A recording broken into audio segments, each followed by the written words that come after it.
Un gran placer saludar a todos mis hermanos que están escuchándonos y viéndonos en estos momentos. Estamos comenzando un nuevo programa de lecciones de escuela sabática, ¿no?, de este nuevo trimestre. Bienvenidos todos, ¿no?, a Sola Escritura. Aquí estamos dispuestos a compartir, a reflexionar y a traer lecciones que sean importantísimas para nuestro quehacer cristiano diariamente. Vamos a tener una oración para pedir la dirección del Señor en nuestro programa de escuela sabática, de la lección de la escuela sabática. Vamos a orar. Padre amado, muchísimas gracias te damos porque nos das la oportunidad de iniciar este nuevo trimestre con lecciones tan importantes del libro de Deuteronomio, donde podemos ver claramente algunas y muchas también enseñanzas que tienen que ver con el tiempo en el cual nosotros vivimos hoy.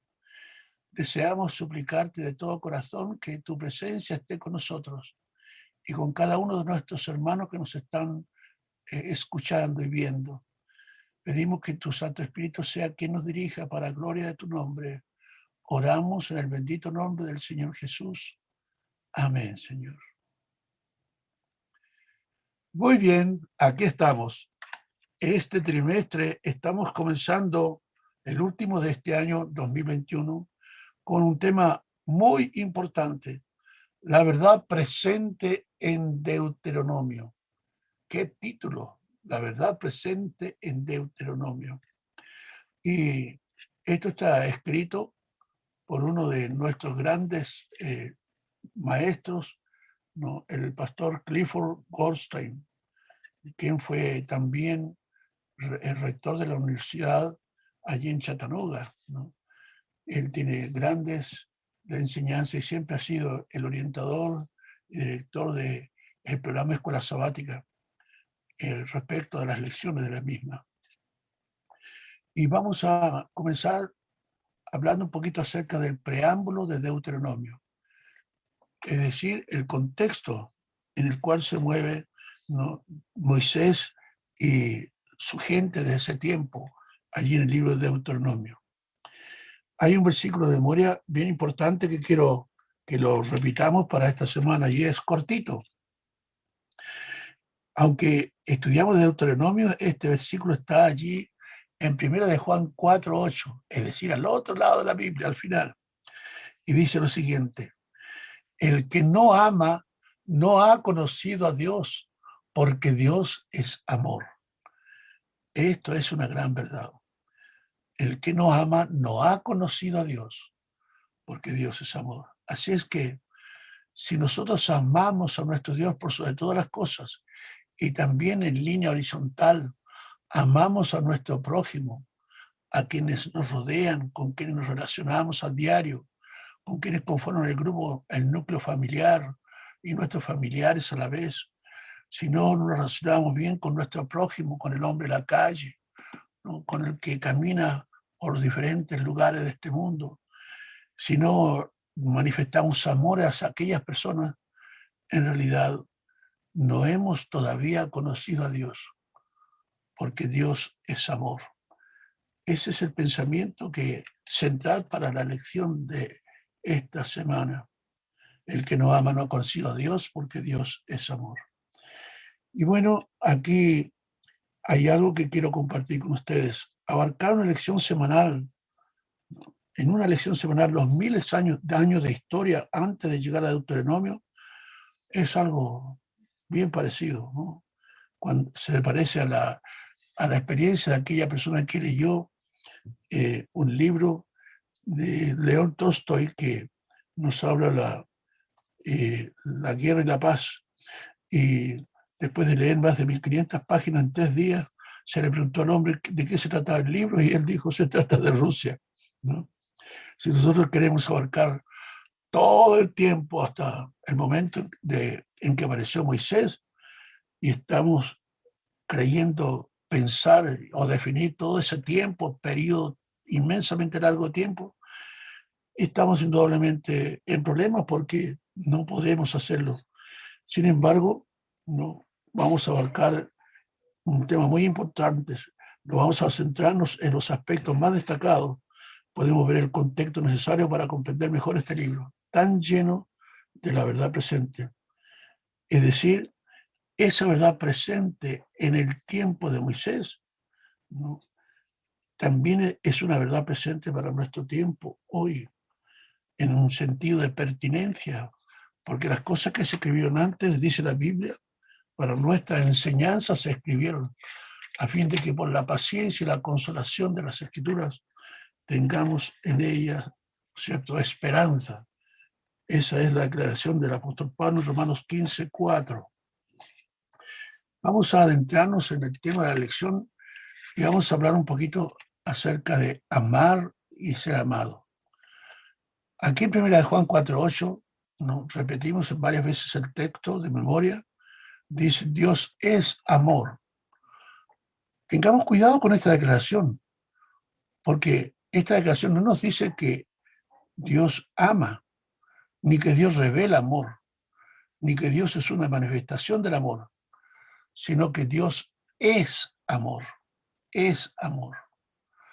Es decir, la esencia de su naturaleza espiritual, divina, de Dios, Él es amor, es la fuente de amor. De tal manera amó Dios al mundo. El amor de Dios es inmensurable. El hombre no lo puede cuantificar ni cualificar.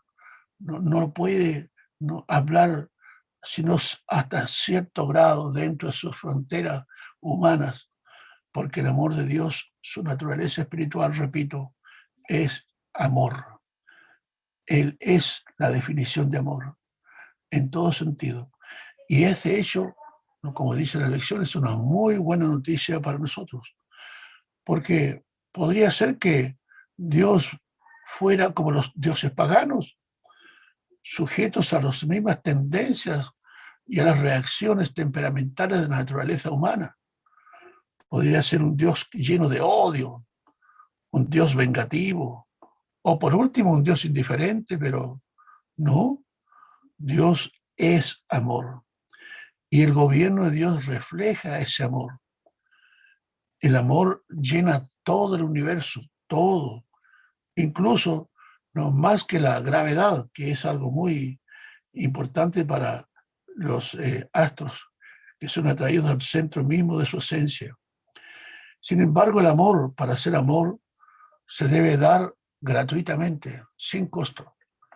Hace muchos años atrás, me tocó realizar un casamiento un poco extraño entre un hombre americano de unos 55 años y una muchachita que en ese entonces yo la conocía de bebé, pero que en ese entonces tenía apenas 16 años. Imagínense ustedes, un casamiento de dos personas en estas edades.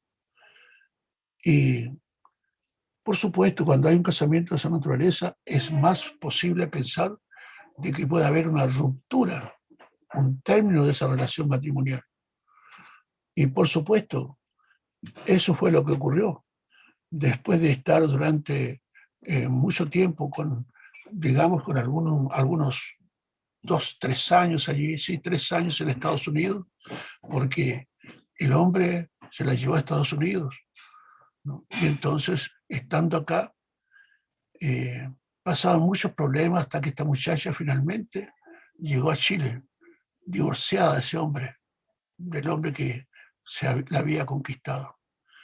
Y ella relataba que lo que más la apabulló a ella, la asustó, ¿no?, la llenó de terror, fue que ese hombre le decía, la tomaba de los hombros y le decía: me tienes que amar, me tienes que amar, me tienes que amar.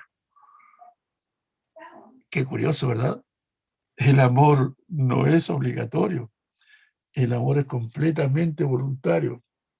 Y entonces aquí nosotros vemos que realmente el Señor igualmente nos muestra un amor que nace de su corazón de amor.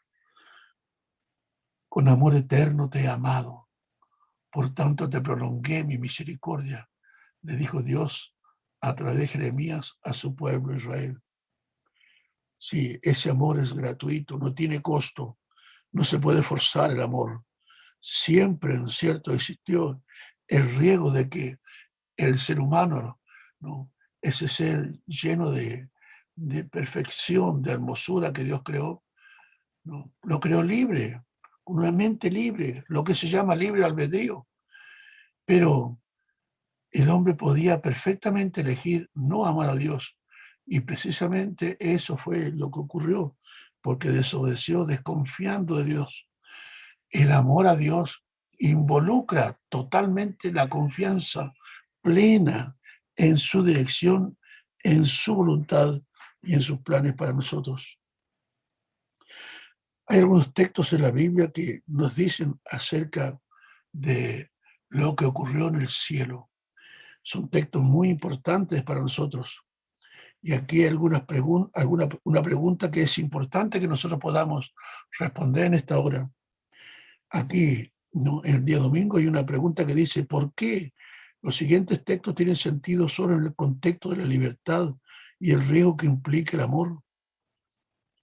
Aquí nos dice en Apocalipsis, en Isaías 14, 12 al 14, que hay un lamento del profeta Isaías refiriéndose a la caída de Lucifer allí en el cielo.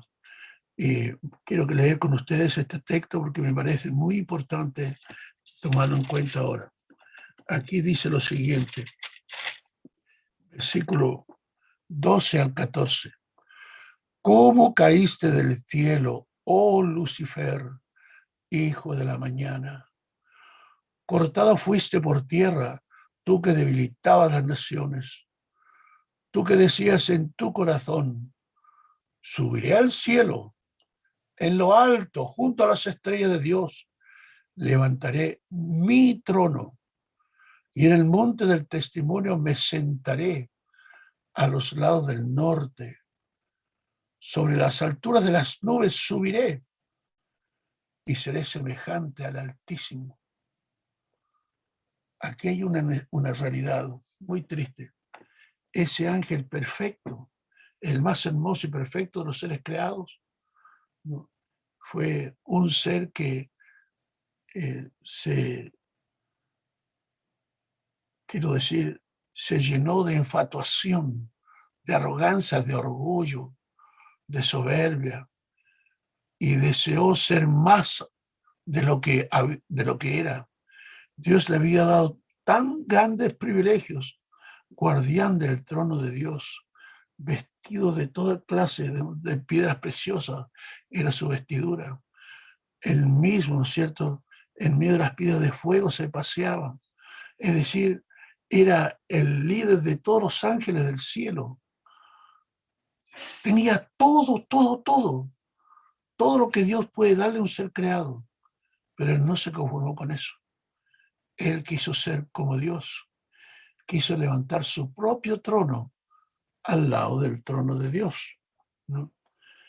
Ahora, al mirar los otros textos, por ejemplo, lo que aparece en Ezequiel capítulo 28, versículos 14 al 17, también el profeta Ezequiel relata algo de lo que ocurrió en la mente y en el corazón, ¿no?, de este ser creado, de Lucifer.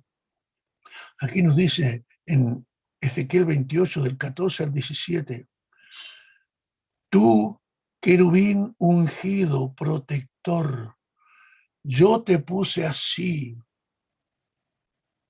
dice el texto, en el santo monte de Dios estuviste, en medio de piedras de fuego has andado, perfecto eras en todos tus caminos, desde el día que fuiste creado, hasta que se halló en ti maldad.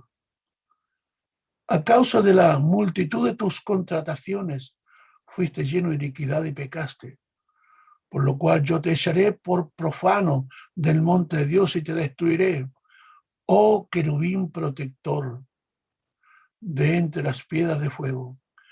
Se enalteció tu corazón a causa de tu hermosura.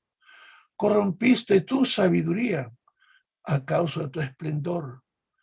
Yo te arrojaré por tierra, delante de los reyes te pondré, para que miren en ti. En estas tres declaraciones, en dos declaraciones más, la de Apocalipsis, en Apocalipsis capítulo 12, ¿no?, y versículos 7, ¿no?, hasta el 10, tenemos la otra declaración fundamental en relación con la historia de este personaje, de Lucifer, del ángel caído. Veamos lo que dice aquí, capítulo 12, versículos 7 al 10. Y hubo una gran batalla en el cielo. Miguel y sus ángeles luchaban contra el dragón, y luchaban el dragón y sus ángeles, pero no prevalecieron, ni fue hallado ya lugar de ellos en el cielo. Y fue lanzado fuera aquel gran dragón, la serpiente antigua, llamada Diablo y Satanás, el cual engaña a todo el mundo.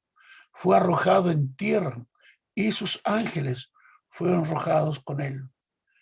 Y oí una gran voz del cielo en el cielo que decía: ahora ha venido la salvación, y el poder, y el reino de nuestro Dios, y la potestad de su Cristo, porque el acusador de nuestros hermanos ha sido derribado, el cual los acusaba delante de Dios nuestro día y noche. Aquí hay una descripción que no deja lugar a dudas sobre ese personaje que aparece bajo la figura de un dragón rojo, escarlata, ¿no?, que se levantó contra Dios. Y ese dragón, ¿no es cierto?, lo identifica claramente. Se llama Satanás, diablo, y es la serpiente antigua. Es decir, no deja dudas de que la serpiente antigua fue, ¿no es cierto?, poseída por el demonio, por Satanás, y es Satanás el que tentó a nuestros primeros padres, ¿no?, para enemistarlos con Dios, para hacerlos actuar en forma independiente de Él, para crear una fisura, ¿no?, una separación, ¿no?, ya irreconciliable supuestamente para Él. Este personaje, habiendo sido tan importante, fue expulsado del cielo. Pero yo quiero hacer énfasis en dos palabras: Satanás, ¿no es cierto?, y diablo. La palabra diablo, ¿no es cierto?, es mentiroso, por esencia mentiroso. Y la palabra Satanás es adversario. De allí el tema muy importante y que debe ser conocido de todos mis hermanos es el gran conflicto, enfrentamiento entre Dios, nuestro Dios todopoderoso, Padre de amor y de misericordia, y Satanás y sus ángeles. Y ese conflicto que ha durado, ¿no?, durante miles de años, nos hace a nosotros ser partícipes, ya sea de un lado o del otro. Y nosotros sabemos que el problema de Satanás, de acuerdo a la lección, es que en realidad él no amó a Dios de corazón como Dios espera ser amado por usted y por mí, sino que él se amó más a sí mismo. Bueno, saben que aquí hay un pensamiento que tiene sentido, de pertinencia. Si lo miramos en nuestro propio ámbito, toda persona que se ha de perder, se perderá porque se amó más a sí mismo antes que amar, ¿no es cierto?, más a Dios. Eso es lo lamentable de lo que nos dice la Escritura. Y luego, al mirar, ¿no es cierto?, más adelante la historia de la humanidad, que está resumiendo aquí en los escritos de Moisés, nos habla de la caída y del diluvio.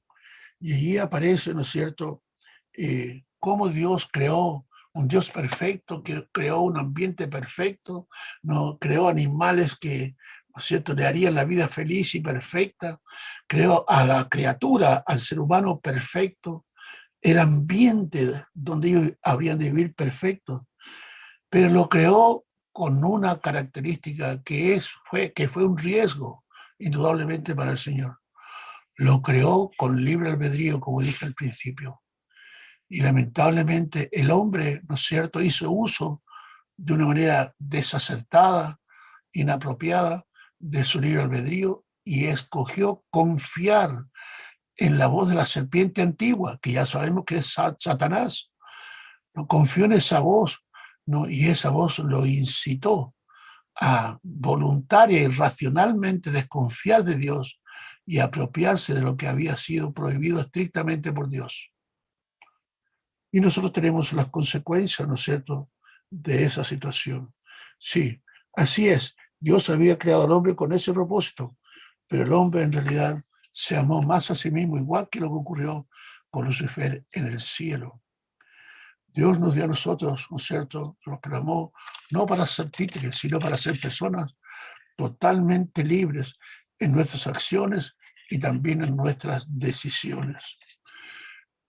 Más adelante tenemos cuando Dios, ¿no es cierto?, permitió que hubiera este diluvio terrible que terminó con la humanidad, dejando solamente a 8 personas.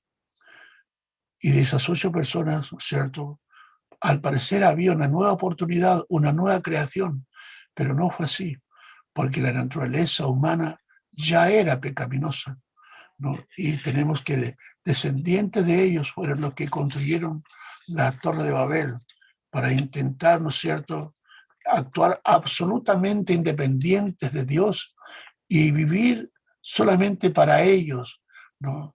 Buscar la manera de evitar la muerte, la destrucción, como lo habían oído y sabido allí en el diluvio. Y más adelante Dios llama a Abraham y lo llama para, a través de Abraham, otorgar una bendición insuperable, maravillosa, gloriosa, la bendición para toda la humanidad, porque dice, y de tu simiente, ¿no es cierto?, serán benditas todas las naciones de la tierra. Y qué tremenda bendición tenemos nosotros en el gran descendiente de Abraham. Me refiero a Jesucristo, ¿cierto?, nuestro Señor y Salvador.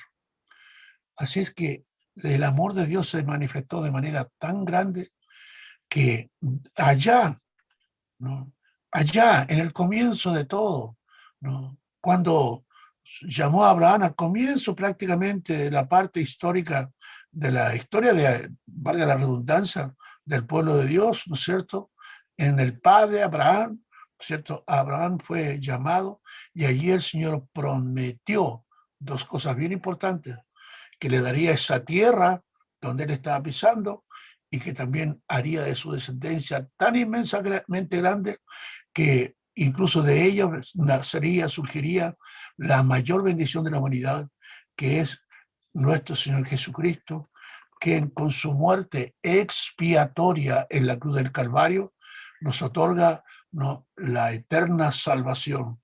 Esa bendición, por supuesto, lo más grande que ha podido ocurrir.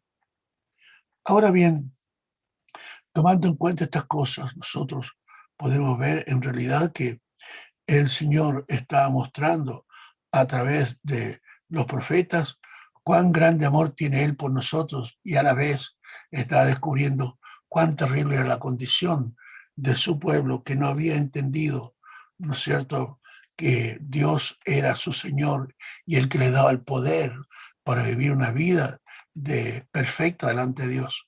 No quiso aceptar y se transformó en un pueblo rebelde. Ahora, hay una pregunta en la lección que quiero dedicar un poquito de tiempo para responder.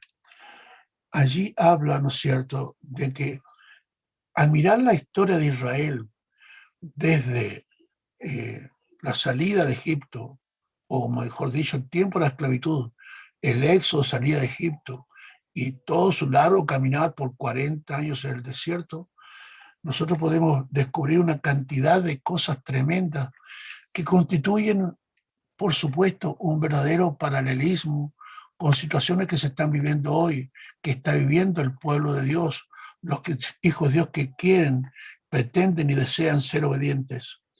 Veamos algunos puntos de este paralelismo. Noten, primero, Israel eran esclavos en las manos del usurpador y esclavizador que tenían en ese momento. Y ese esclavo, ¿no es cierto?, no era...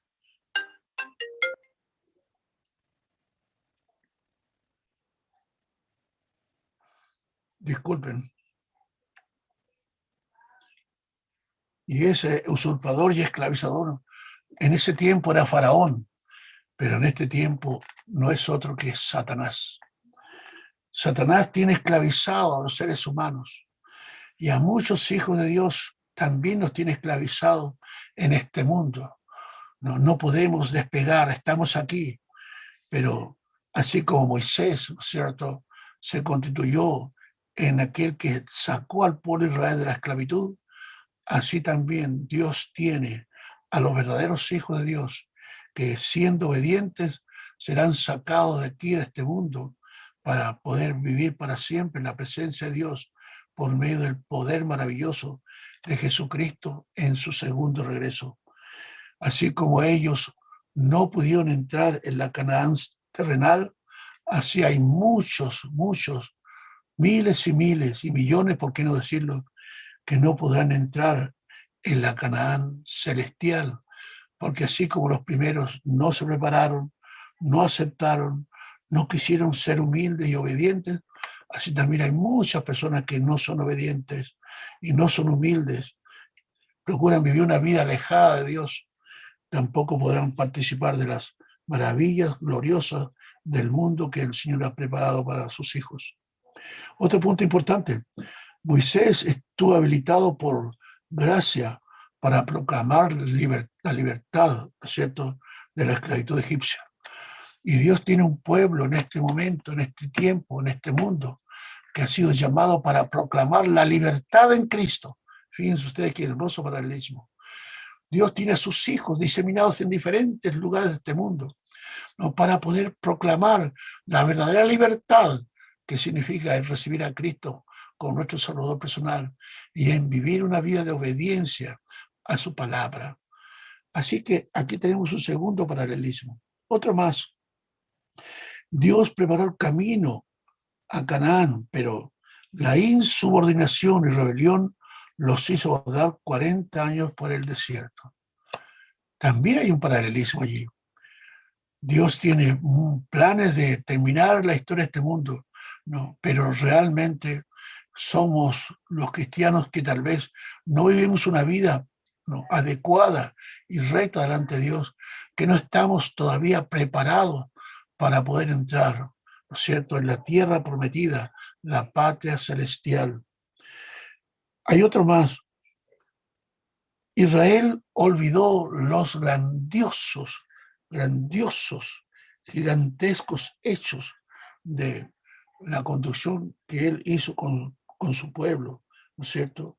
Allí ellos lo olvidaron, los grandiosos hechos salvíficos de Dios, ¿no? Por ejemplo, la muerte de los primogénitos, las 10 plagas, la apertura del Mar Rojo, ¿no? Y luego allí al caminar por el desierto, las grandes bendiciones, como el Señor sacó agua de la roca, les daba la luz que los iluminaba de noche y la sombra que los protegía del calor del día. Un Dios proveedor maravilloso. Qué Dios más grande y maravilloso. Ellos olvidaron esos hechos tremendos de Dios y simplemente siguieron adelante con su manera rebelde de actuar. Protestaban por cualquier cosa. Incluso la Biblia dice, el Señor se quejó de ellos, dice, ya me han tentado 10 veces. En un corto tiempo, ya 10 veces habían tentado a Dios, provocándolo, desafiándolo. ¿Y cómo miramos el cristianismo hoy día? Bueno, amados, todos los que creemos en Dios sabemos que en nuestro ser interior muchas veces hay una actitud de rebelión. A veces, ¿no es cierto?, actuamos de una manera tan desafiante y descuidada, ¿no?, y desobediente a Dios, que nos constituimos en ese tipo de personas. Si Dios no nos responde una petición ahora, ¿no?, tendemos a olvidarnos, a encogernos de hombros y salir de la presencia de Dios, ¿no?, y salimos enojados y no queremos orar, no queremos comunicarnos con Dios. Pero eso es lo correcto.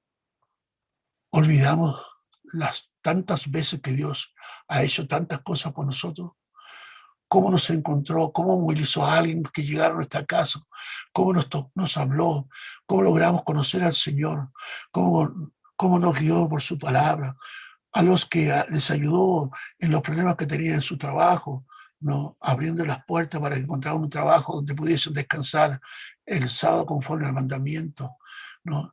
A las personas que les sanó de enfermedades, a quienes el Señor les abrió el camino para encontrar, ¿no es cierto?, el camino de estudios, de prepararse mejor para la vida, o a otros de diferentes maneras.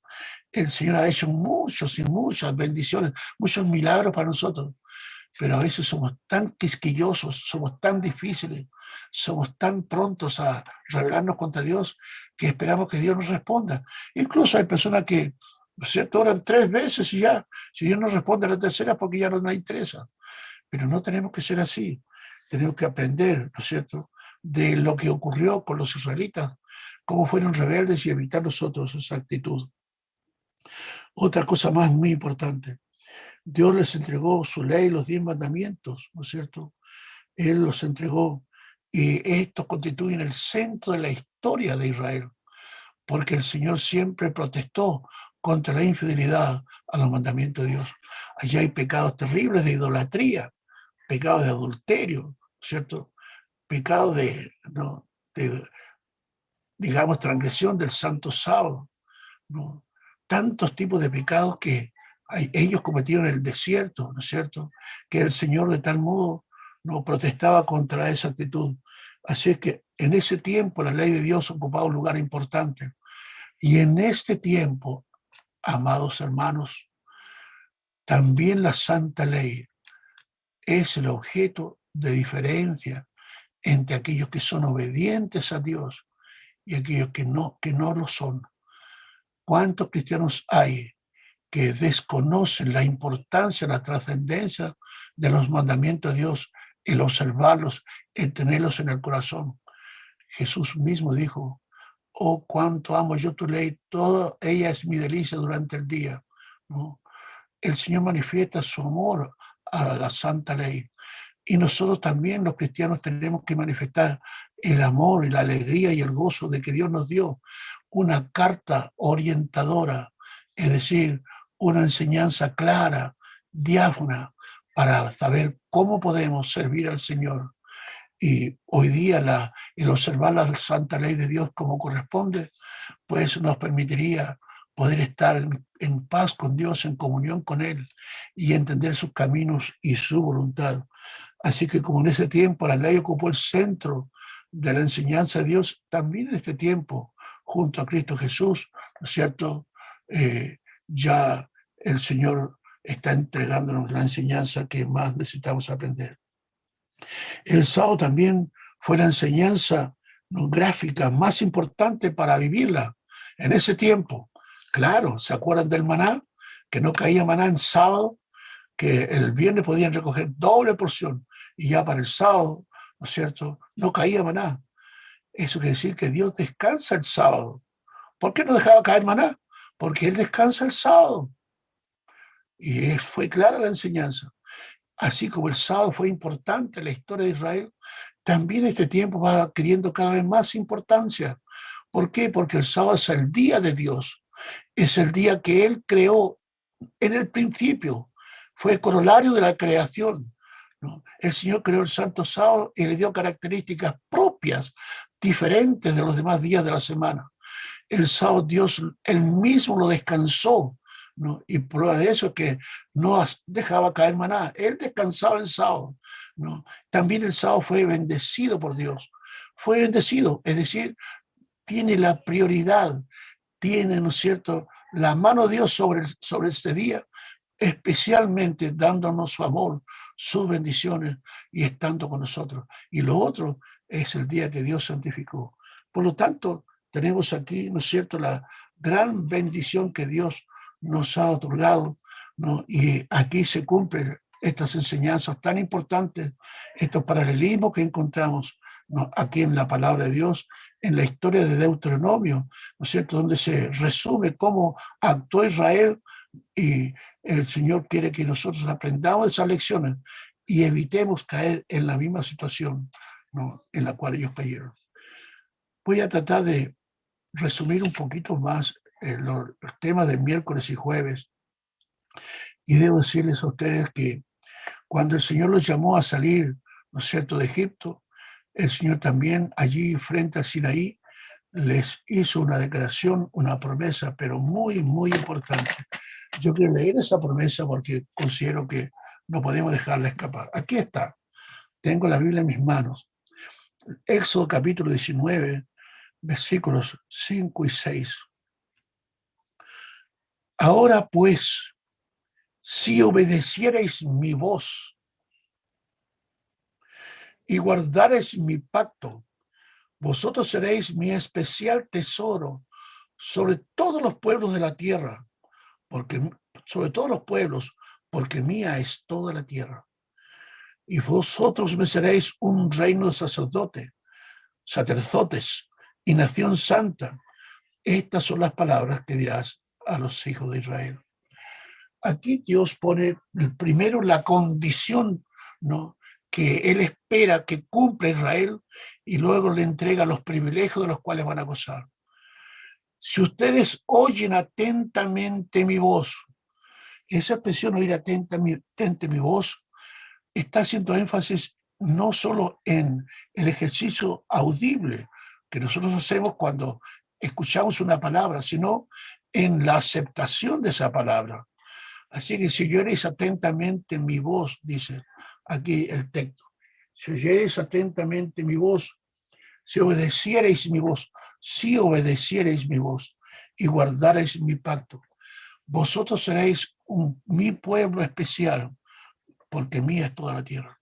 El pueblo especial de Dios somos, ¿no es cierto?, nosotros, sus hijos, los que nos ponemos a Dios en primer lugar y en el centro de nuestro corazón, de nuestra vida. Aquí hay una enseñanza muy valiosa, y entonces Dios esperaba que su pueblo sea un pueblo de sacerdotes, es decir, personas que proclamen las palabras de Dios, las enseñanzas de Dios, las bendiciones de Dios y los privilegios que Dios quiere otorgar en la raza humana. Dios amó de tal manera al mundo, no exclusivamente a la nación israelita. Por supuesto que su amor para ellos en ese tiempo, en esas circunstancias, fue muy especial. Pero Dios quería usarlos a ellos como mensajeros de luz, como un reino de sacerdotes, como una nación santa que llenara el mundo de la luz del evangelio de la verdad. Pero lamentablemente ellos no obedecieron, ¿no es cierto? No estuvieron a la altura del llamado. Pero Dios ese llamado lo extiende ahora a todos los que somos hijos de Dios por redención, a todos los que hemos sido favorecidos, ¿no es cierto?, por la obra maravillosa de nuestro Señor Jesucristo, de dar su vida a la cruz del Calvario. El Señor nos da ese privilegio de participar de las bendiciones, ¿no?, que tiene todo aquel que ha aceptado a Jesús como su Salvador personal. Mis amados, gracias por estar aquí escuchándonos. Yo quiero dejar solamente una palabra con usted, la última al final. Por favor, no repitamos la triste historia de Israel antes de entrar a Canaán. No la repitamos. Estudiémosla en profundidad. Miremos en qué ellos fallaron y ocupémonos de nuestra salvación con temor y temblor, como dice el apóstol Pablo.